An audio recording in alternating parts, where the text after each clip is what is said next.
আসসালামু আলাইকুম। Invest and hope চ্যানেলে আপনাকে স্বাগতম।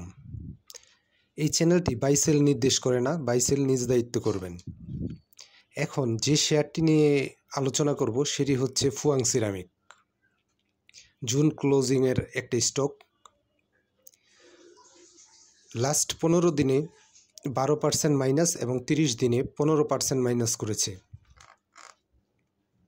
এটা সর্বোচ্চ কিছুদিন আগে 15 টাকায় গিয়েছিল এবং সর্বনিম্ন গতকালকে 11 টাকা 20 পয়সায় লেনদেন হয়েছে। এটা একটি সিরামিক সেক্টরের শেয়ার। বর্তমানে RSI হচ্ছে প্রায় 33। ফান্ডামেন্টাল যদি বলি, ফান্ডামেন্টাল খুব একটা ভালো বলা যাবে না। মিডিয়াম ক্যাটাগরির বি ক্যাটাগরির একটি শেয়ার।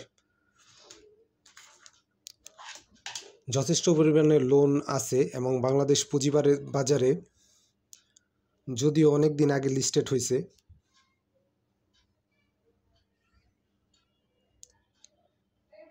(1998) সালে। এর লং টাইম লোন আছে 243 কোটি টাকা এবং শর্ট টাইম লোন 294 কোটি টাকা। রিজার্ভ একেবারেই কম, 19 কোটি টাকা।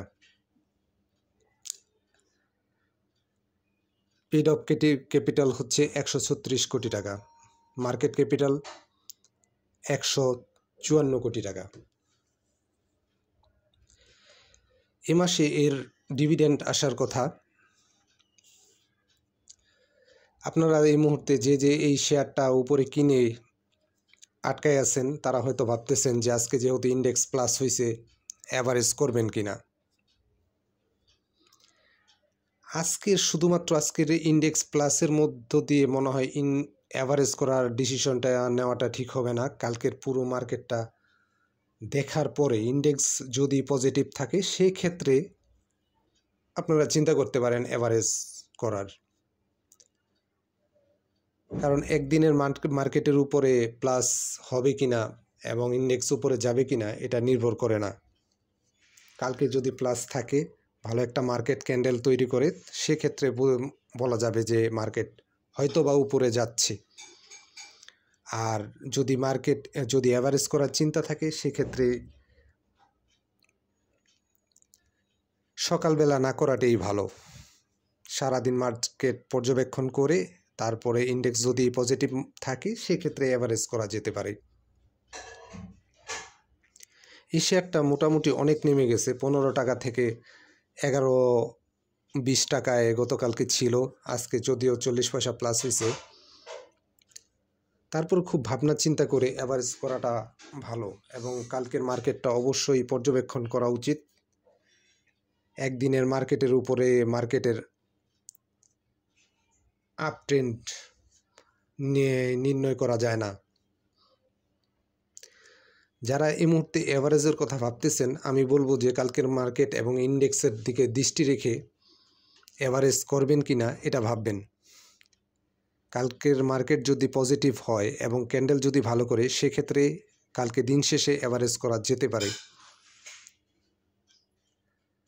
আর যেহেতু এই শেয়ারটি ডিভিডেন্ডের বিষয় আছে, ডিভিডেন্ড আসলে কি আসে, ইপিএস খুব একটা তো ভালো আসে নাই, সেক্ষেত্রে একটু বিবেচনা করবেন।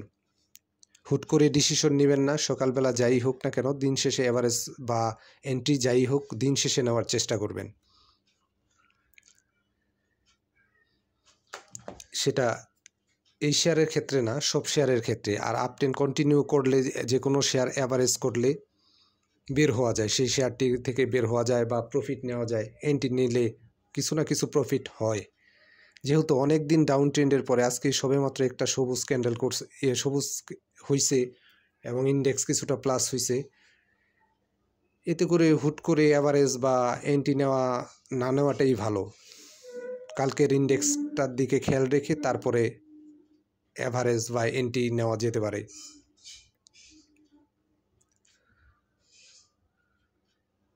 ধন্যবাদ সবাইকে। যদি